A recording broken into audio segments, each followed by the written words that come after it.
नमस्कार मंडळी, कीर्ती delights life या यूट्यूब चॅनलमध्ये तुमच्या मनापासून स्वागत आहे। तर मी आज पॅनकेक बनवणार आहे आणि पॅनकेक मी म्हणजे रेडीमेड पॉकेट आणलेला आहे, तोच आपण आज या व्हिडिओमध्ये बघूयात। तर चला रेसिपीला झटपट सुरुवात करूयात। तर मी इथे बाउलमध्ये पॅनकेक हा पॉकेट फोडून घेते आणि ज्यामध्ये जे मिक्स आहे ते मी काढून घेते प्रीमिक्स। तर मी इथे पिल्सबेरीचा पॅनकेक हा डीमार्टमधून घेतला आहे। मी डीमार्टला गेले तेव्हा मला हा पॅनकेक दिसला, तर मी म्हटलं चला पॅनकेक ट्राय करून बघूया। तर मी याच्या गुठळ्या पूर्णपणे काढून घेते।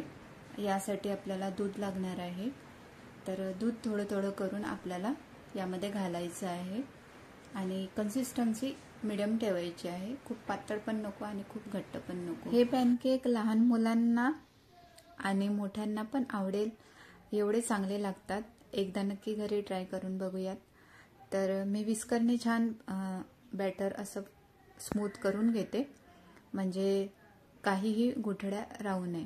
आपल्याला इथे ना नॉनस्टिक तव्याचाच वापर करायचा आहे। तर नॉनस्टिक तवा गरम झाला आहे आणि त्यावर मी थोडं तेल लावून घेते आणि आपल्याला पॅनकेक पसरवून घ्यायचा आहे।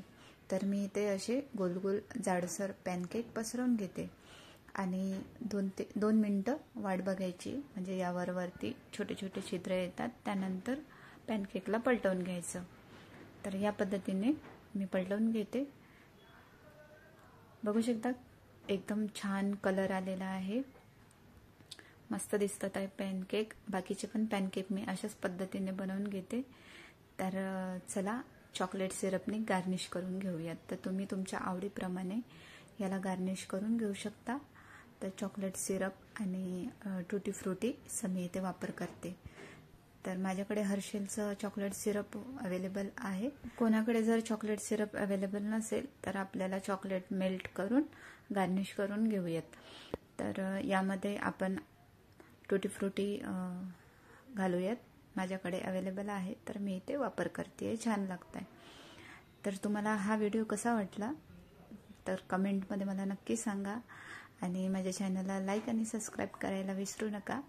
तर आजचा हा व्हिडिओ बघितल्याबद्दल खूप खूप धन्यवाद। अशाच छान छान नवीन नवीन रेसिपींसोबत पुन्हा भेटूयात।